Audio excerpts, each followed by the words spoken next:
It was a peaceful protest when PTV arrived the scene, unlike the last time when the protesters tried to force their way through the police team. There was no shoving and pushing this time, but security operatives in their numbers were bent on stopping the protesters from gaining access to the road leading to the presidential villa.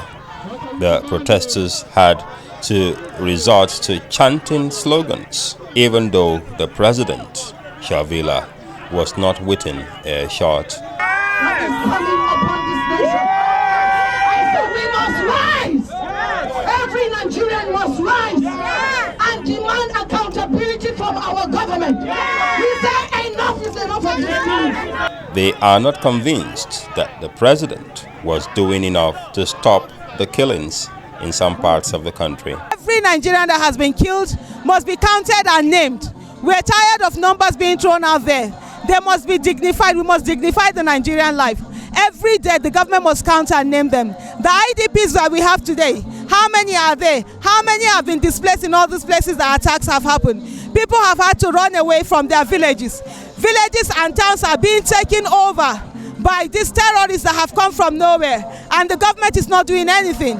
And we're saying that the government must go on and secure and retake the lands that have been taken away from communities that have been taken away from people. Their demand was for the arrest and prosecution of people behind the spate of killings. We have the military that is supposed to protect the territorial integrity of our nation.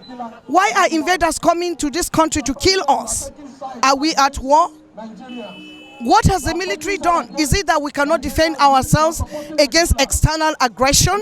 Nigerians would prefer, that is why we are here, we would prefer the security forces to take charge of these issues.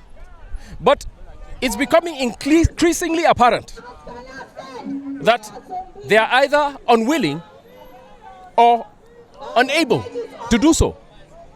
And so the situation we want to avoid is where Nigerians will be forced to resort to self-help, because that is what will precipitate anarchy. Like the previous protesters, the presidency has yet to make a direct reaction to the response to their demand. But there had been more police and military presence in Plateau and Benue states in recent weeks.